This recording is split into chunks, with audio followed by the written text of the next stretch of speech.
This is the tale of a secret letter that led me to a surprising discovery in the old car trunk after my husband's funeral.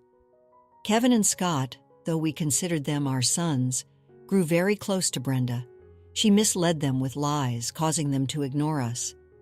After Brenda, Kevin, and Scott were asked to leave our home, my husband Isaac suddenly passed away. When I told Kevin about his father's death over the phone, his reaction shocked me. He said, "Your dad passed away?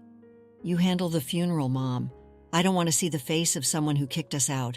We're having a great time here, so don't bother us. Just tell the relatives we can't come because of work or something."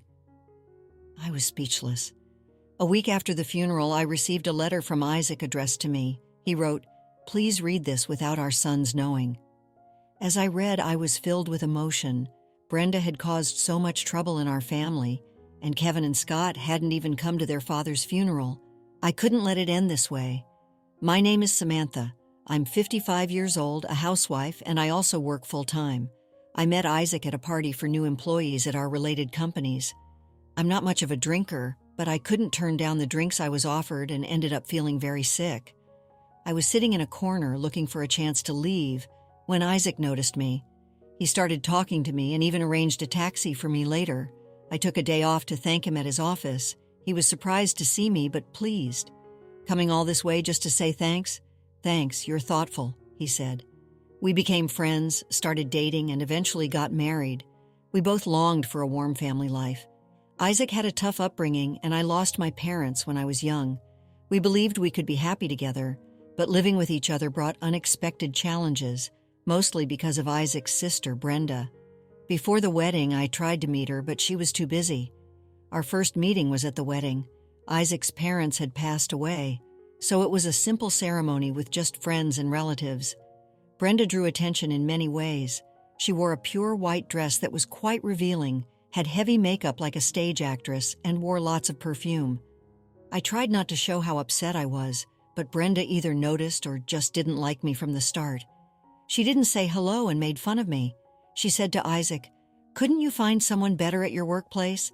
Having such a plain sister-in-law is embarrassing, but maybe she suits you, Mr. Super Serious." Isaac looked like he wanted to argue, but a fight on our wedding day seemed like a bad sign. "I'm fine," I said, forcing a smile. "Let's go get ready." I led Isaac away. That was our awful first impression, but I didn't worry too much, thinking we would only see Brenda at family gatherings now and then. However, things changed dramatically soon after our short marriage. Brenda moved in with us because of her husband's cheating. "My ex left and I want to move out too," she said. "Our parents sold their place when I got married, so I can't go back to my parents' house. Can I stay at Isaac's place for a while?" Isaac was annoyed and said, "Why don't you rent an apartment? You got plenty of alimony, right?" "Just let me stay until I find a nice place," Brenda insisted. "I want to take my time, not settle for a rundown house." But in the end, Brenda just showed up with her stuff and moved in without asking. The main issue was that Brenda didn't seem to realize we were taking care of her. She acted like it was her own house, which was very stressful for Isaac and me.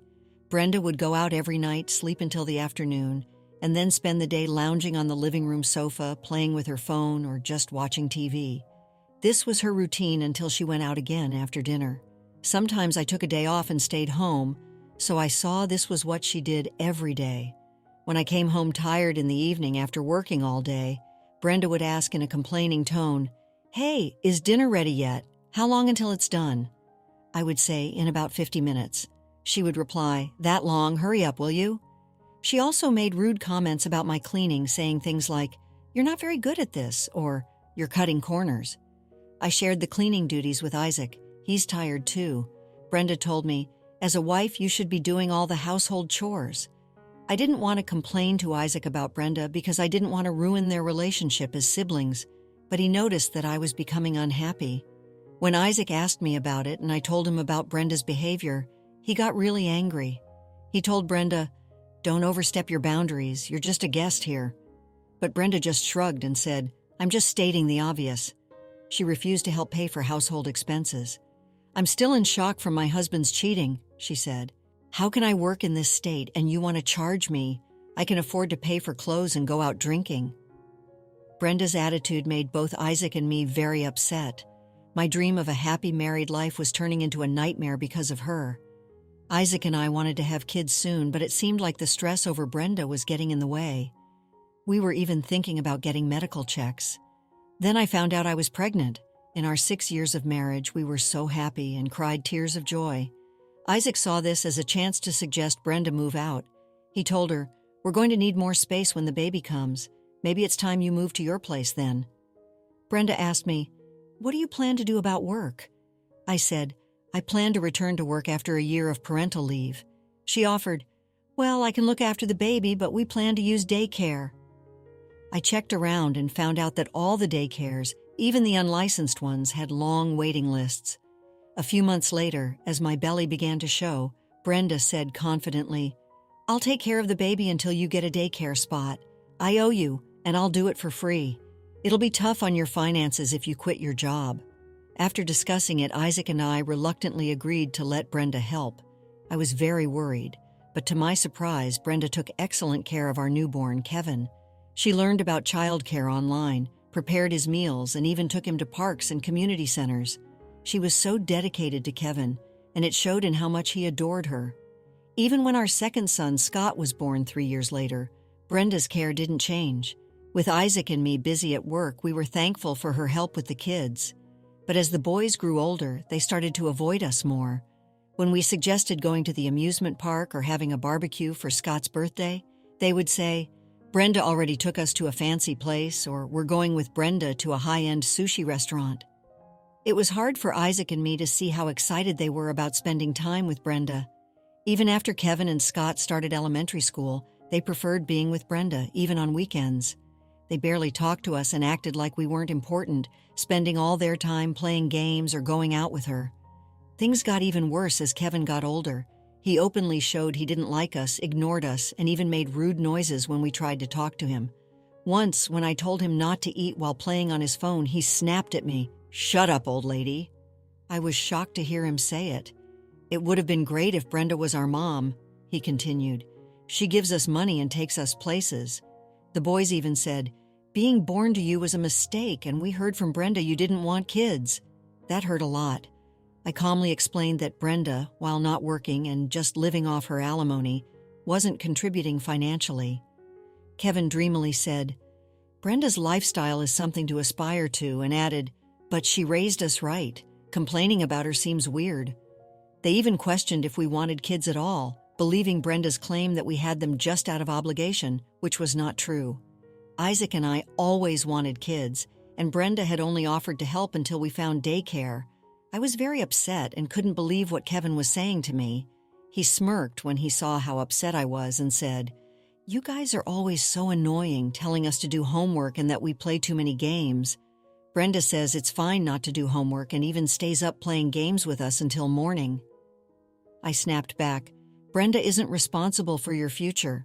Your dad and I tell you these things because we care about you, even if it means you might hate us." "Yeah, right," Kevin scoffed. "You're just jealous because we're close to Brenda. How dumb. Maybe you shouldn't have let her take care of us." I felt like crying. When I looked up, I saw Isaac at the doorway, his fists shaking. He asked, "Who do you think you're talking to?" "Oh, hey, Dad," Kevin said mockingly. "Working late again today? Must be tough with such a small salary." The boys laughed, leaving Isaac speechless. "Finally, you talk to us and it's just to mock your parents?" Isaac shouted. "Stop being so loud," Brenda called out as she came downstairs to the kitchen looking annoyed. "Getting worked up over what kids say is so immature. It's because you spoil them that they're like this." "I've had enough," Isaac yelled. "Get out now." "What? I've been nice to my nephews and this is the thanks I get. If you're going to stay, then pay your way." Brenda puffed up her cheeks and finally agreed. "Fine, I'll leave. Happy now?" "Brenda, you're leaving?" "No way." But Brenda quickly went to her room, packed her things in a suitcase, and came down to the entrance.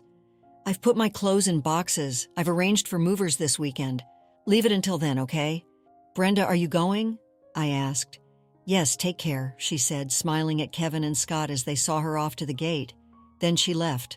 But it was too late to fix the relationship between us and our sons. As teenagers, Kevin and Scott became more rebellious. Kevin quit his job within a month after finishing high school. and a year later, Scott quit his job after just a few days. They talked about starting a business together and made some questionable deals, spending their money from odd jobs in one night. After a big argument, Isaac kicked them out of the house. "When you get a job, come back," he said. "No way will I ever come back to this place." Hey, pause for a moment. Would you care to support us, like this video, and subscribe for more? Now let's dive back into the story. And so, Brenda, who had caused so much trouble in our family and the sons she influenced, Kevin and Scott, left. It was back to just my husband and me. I was worried about how Kevin and Scott were doing, but without the four of them causing chaos, I felt relieved. At the end of the year, just as I was about to leave work and head home, I got a call from Isaac's colleague. "Are you Samantha?" Isaac collapsed at work. He's currently in the ICU at the city hospital. I said I would be there right away. I tried to stay calm and drove to the hospital. At the ICU, I waited in the hallway until the doors opened, and a doctor in a white coat came out. He looked sad as he told me, "We did our best, but I'm sorry." I was too shocked to speak. That morning, Isaac had left for work as usual. We had talked about keeping our schedule open for our anniversary next month. "Sure, the usual restaurant," I said. "I have a surprise planned for this year." I never thought that would be our last conversation. Everything felt gray and meaningless as I stood there. I decided to contact Kevin, Scott, and Brenda to tell them Isaac had passed away. I left a voicemail and sent a message. That night, Kevin called back while he was at a restaurant. I could hear music and laughter in the background as I tried to tell him about his father. My voice shook. Kevin laughed and said, "The funeral and stuff? I'll leave it to you, Mom. I don't want to see the face of someone who kicked us out. We're having fun here, so don't bother us." I could hear Brenda chuckling in the background. "Just tell the relatives we're absent because of work. Say hi to them for us." I stood in shock for a while, holding the phone. Were these Isaac's sister and sons? Feeling empty, I knew I had to go ahead with the funeral arrangements. I got in touch with Isaac's family and the funeral home we usually use to arrange a family funeral. Saying goodbye so suddenly didn't feel real, and I didn't cry during the funeral. But as everyday life continued, the pain of losing Isaac kept hitting me. While making dinner, setting up to record a TV show we watched together, or making coffee, I'd accidentally make enough for three or start talking to him before realizing he was no longer there. That's when I couldn't hold back the tears. A week after Isaac passed away, I was watering the flowers when the mailman arrived. I took the mail inside, and among the junk mail I found an envelope addressed to me. The handwriting was unmistakably Isaac's. Overwhelmed with emotion, I opened it. The letter explained that he had asked a friend to send this if something happened to him. After expressing his thanks for our years together, one line stood out, asking me to keep this from our sons. Moved by the letter and realizing how much Isaac knew I worried about the kids, I wiped away my tears and decided to take action.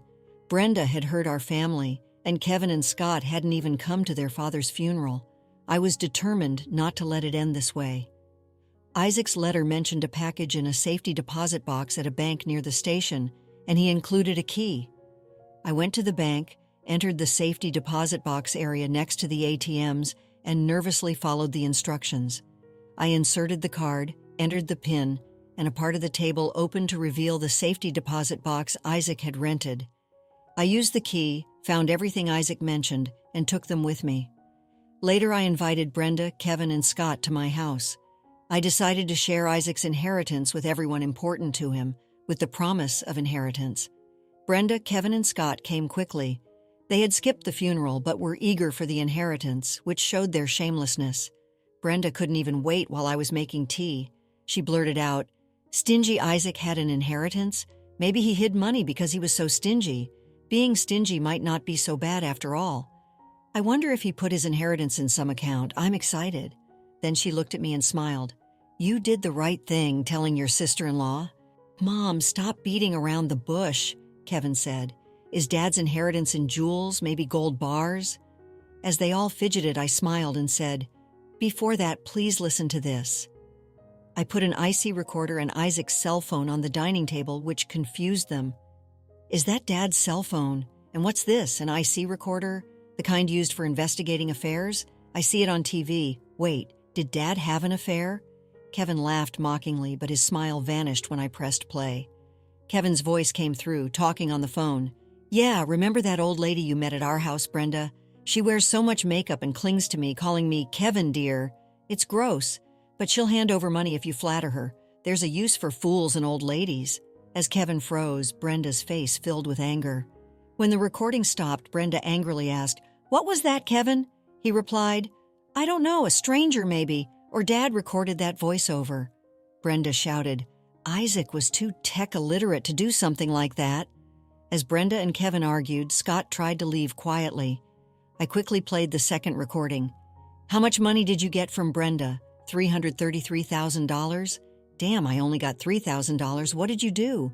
"Gave her a bouquet of roses and a high-end bag for her birthday. Maybe I'll give her a fake brand next time. She can't tell the difference." Kevin and Scott laughed, revealing their true colors. "She loves getting gifts from men, even though she's almost 50, Kevin continued. "She still acts young, falling for every compliment from men she meets at the bar and spending a lot of money on them. She's an easy target. Really foolish." The brothers didn't hold back in their ridicule, even mocking her blonde hair and her unrealistic dream of marrying a young Korean pop star, which they found creepy. Amidst Kevin and Scott's laughter after the recording suddenly stopped, Scott, with a forced smile, defensively muttered, "Man, when did Dad record this and show it to Mom after he's gone? That's just mean. Pretending to be a good guy, but those are the ones you can't trust." Even now they continue to insult Isaac, which makes me very angry. Before I could speak, Brenda yelled at them, "You dare mock people! Who do you think raised you since you were kids? Don't mess with me." "See, that's what's so annoying about you," Kevin and Scott replied. "Always acting like we owe you." Their laughter made Brenda's ears turn red with anger. "Now it's your turn, Brenda. Have a favorite bar to go to? That's quite nice, isn't it?" As I reached for the IC recorder, Brenda's face tensed up. Without hesitation, I pressed play. First, lively music and clinking glasses. Then Brenda's high-pitched voice came through. "That's right, I've had my nephews wrapped around my finger since they were little, filled their heads with all sorts of nonsense about their parents. Kids are easy to manipulate." "Oh, Brenda, you're so clever," praised the man proudly. Brenda responded, "I'm single. I need them to take care of me in my old age. Look at my nephew, handsome, right? True, they look like models or pop stars." The man replied, growing more talkative. "I dream of my nephews feeding me, taking me on amusement park dates, even changing my diapers in the future." "Oh, wow, going into a facility? No way. If I'm going to be looked after, it's by handsome men only. Can't wait." I stopped the playback and looked at Brenda, with Kevin and Scott's intense gaze upon her. She turned away. "So both my brother and his wife had nasty hobbies, recording things secretly," I said. "You were venting around so much, I heard from relatives and got curious. After all, the alimony from your ex-husband should have run out after 24 years, yet you remained unemployed, so I hired a private investigator to look into your background." I explained what had been recorded. "Brenda, you are quite a character," I said. "No, not funny at all. Creepy. What do you think of us?" As the brothers cringed and hugged themselves, Brenda's eyes narrowed in anger. "Shut up! I doted on you and spent my time and money. What's wrong with expecting something in return?" "Oh, you mean this?" I said as I spread a bank book on the table, making Kevin and Scott's eyes light up. "Oh, is this finally the inheritance?" "Well, sort of," I said suggestively, glancing at Brenda, who looked nervous and sweaty, her eyes darting around as if looking for a way to escape. I turned to Kevin and Scott. "Remember what I told you before? Isaac cut ties with his father before we got married, remember?" Kevin nodded. "Our grandfather, Dad's father, didn't work seriously. He relied on the family fortune and racked up a huge debt." "That's right," I added. "Isaac's mother worked herself to death paying off those debts." "Right, Brenda?" "Yes," Brenda nodded. "So the inheritance Isaac received from wealthy relatives, he kept it a secret and deposited it in an account for you four. We never heard about this. If there was money, why didn't he tell us?" they asked. "He planned to proceed with the inheritance once you started working seriously, but before that, someone used it without permission," I explained. Kevin and Scott turned to look at Brenda. "No way," they said. "Yes," I continued. "Brenda had been taking Isaac's bank book and seal without permission during his lifetime and withdrawing money." Hey, pause for a moment. Would you care to support us? Like this video and subscribe for more. Now let's dive back into the story. Kevin and Scott looked at the bank book, which now showed $300,000 down to $20. Hey, what did you spend it on? They demanded. Well, this guy convinced me there was a great investment opportunity, Brenda tried to explain, squirming under their gaze. I thought I could double it and pay it back. I just borrowed it, that's all. Kevin and Scott exploded in anger. Don't joke! That was supposed to be our money. Just $300,000 and you're making a fuss? Considering the effort I put into raising you, you should be giving it to me for free, Brenda shot back defiantly. This made Kevin and Scott even angrier, their veins popping on their foreheads, looking ready to confront her. But that wasn't all about Brenda.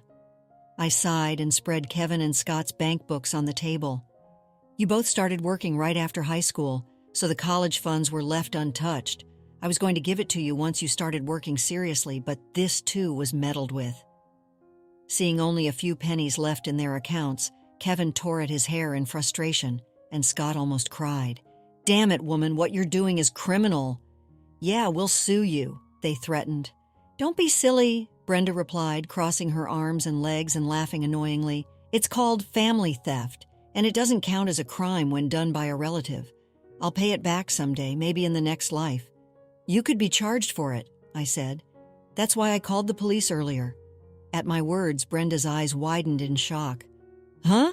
Indeed, relatives living together can't be charged for crimes, which is why Isaac kicked you out, planning to report you. Dumbfounded, Brenda asked in disbelief, You betrayed your husband's sister? Well, yes, that's what happened, I confirmed. Unbelievable. After all I've done for you, how ungrateful, Brenda complained. Who's ungrateful here? I yelled back, silencing the room. I glared straight at Brenda, unleashing my fury. Because of you, our family is a mess. It's beyond repair. What are you going to do about it? Overreacting much? Brenda shrugged. I should have never trusted you and kicked you out sooner, I said. Then Brenda turned to Kevin and Scott, spreading a sinister smile across her face. I wanted to be a mom, huh? Since I couldn't become one, I thought I'd take your mom away from you too, out of spite. Kevin and Scott looked terrified. Are you okay in the head? Just stay away from me for good. That's a problem, Brenda smirked. I came today to borrow money from you. We're family, so we should help each other in times of need, right? Yeah, right, Mom, Kevin and Scott said suddenly, who had been furious moments ago, putting on a smile. We're broke too. God, fired for talking back at work, for taking a little unscheduled break. They're so arrogant, Scott and Kevin complained bitterly. I felt a headache coming on. Getting fired is what you deserve, huh? Why? Yeah, we got kicked out of our apartment, Kevin casually revealed. Didn't pay the rent, so we'll stay here for a while. That's okay, right? And cover our debts. Once we're debt-free, we'll start working seriously. Can't you lend us about $60,000? You're working after all. Faced with their brazen request, I was stunned. I felt a surge of anger. Don't mess around. I have nothing to lend to sons who skipped their father's funeral. I refused strongly, but they kept asking. Please, Mom, if you keep this up, I'll report you to the police too. Don't ever set foot in this house again. Just then, a police car siren stopped in front of the house. Brenda, trying to escape in a panic, ran into the police officers at the front door and was quietly taken away. Damn, are we going to get arrested too? Let's just get out of here for now, Kevin and Scott said. They glanced at me, standing firm, gave up on asking for money and left. Kevin and Scott, realizing that the money Brenda had given them came from Isaac and their savings, seemed to have finally lost all affection for Brenda. I don't want to end up like them, they said, seemingly deciding to work seriously. But their laziness didn't disappear overnight. They kept calling me. Mom, I'm being pressed for payments at the bar. Can you lend me some money? I blew it all on horse racing. Can you lend me about $200,000? I got so annoyed that I blocked their contact information. Later, they tried to ask other relatives for money but were shunned and denounced as heartless for not attending their father's funeral, leading to estrangement. Eventually, pursued by debt collectors for borrowing from shady sources, Kevin and Scott woke up and started working seriously. However, they had racked up so much debt that they were banned from the nightclubs and bars where they were regulars. Now shunned even at their favorite drinking spots, they complained, We've lost all the fun in our lives." Brenda, being a first offender, paid a fine and was released quickly. However, the incident led to her being dumped by her boyfriend. Moreover, after repaying the embezzled money from Isaac's, Kevin's, and Scott's accounts, she ended up with a huge debt. Brenda now works from early morning till late at night, looking exhausted. What I kept secret from Brenda and my sons was that Isaac had left another item in the safe, a large pink diamond necklace, a prestigious heirloom passed down from his mother, as mentioned in his letter. It was intended as a gift for our 34th wedding anniversary next year. Fearing it might be found and sold by Brenda or my sons, Isaac had kept it in the safe. When appraised, it was valued at $360,000. To my astonishment, I wouldn't sell it. It's a treasured gift from Isaac. Although I hoped for a warm family, things didn't go as planned with my sons, and I lost my husband too. But Isaac's memory is still alive in my heart. Moving forward, I want to live strong and cherish the memories of Isaac. Let's conclude the story shortly. Samantha, heartbroken but resolute, carried on, cherishing the memories of Isaac and determined to live a strong, independent life.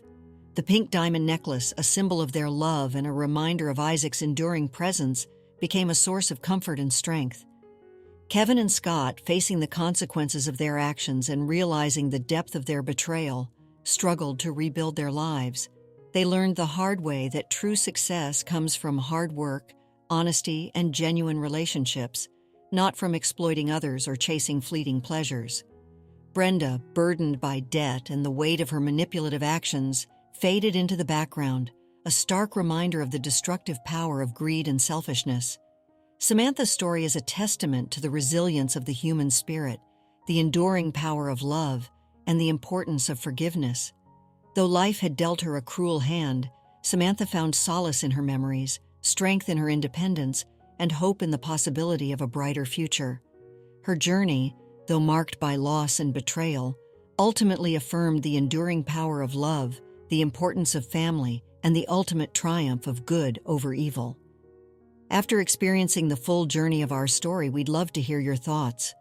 How did the story resonate with you? Don't forget to like, subscribe, and stay blessed. Thank you for watching, and see you in the next story.